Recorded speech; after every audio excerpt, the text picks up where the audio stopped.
Hi everyone. In this video we're going to be taking a look at two new rules, material implication and tautology.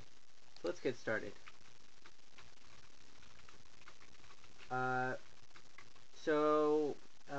When we first introduced the operators, we said that each operator had a certain relation.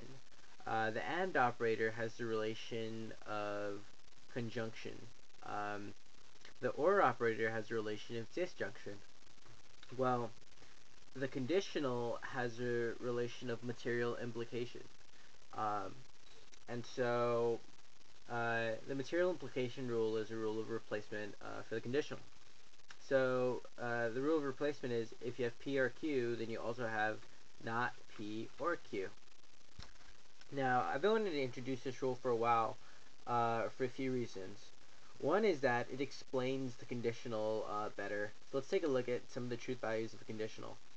So this is, I moved the wrong truth values here, 1 second. This is the conditional right here, right? So in this conditional you can see, right, true, true, false, false, true, false, true, false. You see true, false, true, true. So that's what you get from the conditional, right? Now, you know, we're familiar with this truth value. Now if you go to not P or Q, which is materially equivalent to it, which is logically equivalent to it, then you see sort of the underlying structure, which makes more sense. So since you see this is not P or Q, right? When P is true, not P is false. So not P is false. But we also said that Q is false. So not P is false and Q are false, right? And so when both of the disjuncts are false, the main operator in this case, which is an OR operator, is false. And so that's why this is false. Now we also wondered why the material implication was true when P, the antecedent, was false, but Q was true.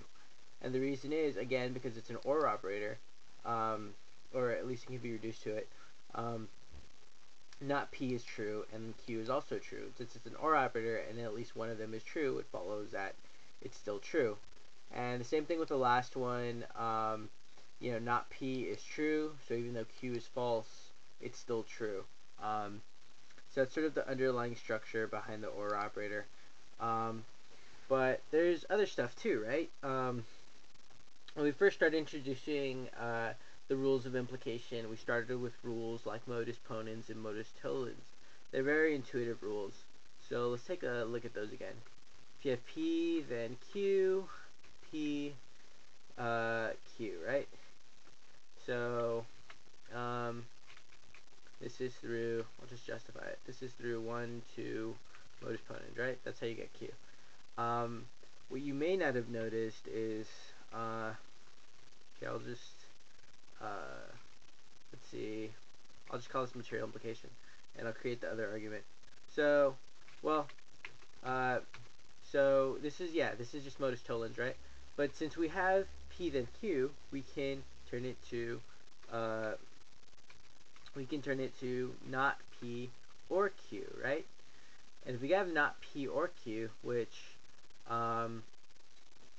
if we have not P or Q, we can also get not P, and then we can also get Q.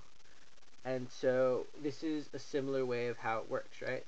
This is essentially the same thing as modus ponens, and it's disjunctive syllogism, right? So we have this, and then let's just say we had P instead, and we got not P through double negation. So we have these two, and then we get not P through 2 double negation.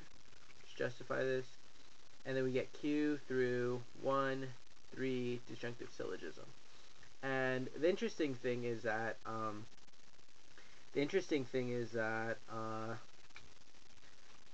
that modus tollens can be reduced the same way. So remember, modus tollens is if you have P then Q, not Q, therefore not P, right? So again, let's reduce P then Q to not P or q, and then we get not q, then we get not p, right? So I'll just do commutative here to get q or not p, and then from there I get not p through through 3 through 2.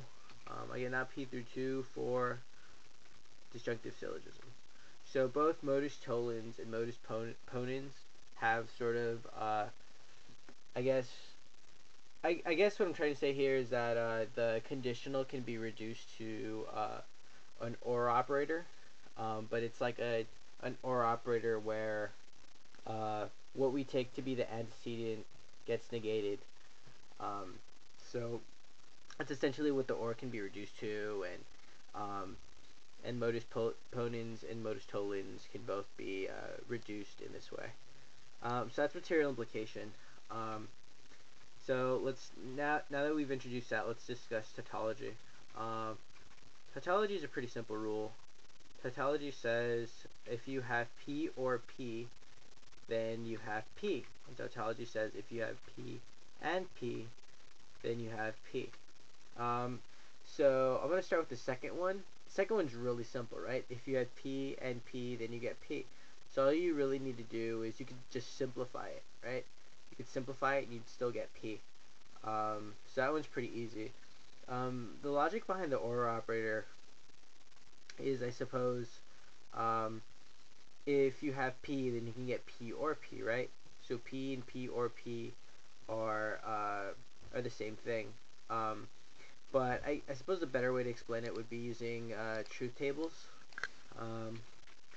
So if you have P or P, then your truth values are true, false, true, false. And your main truth values are true, false.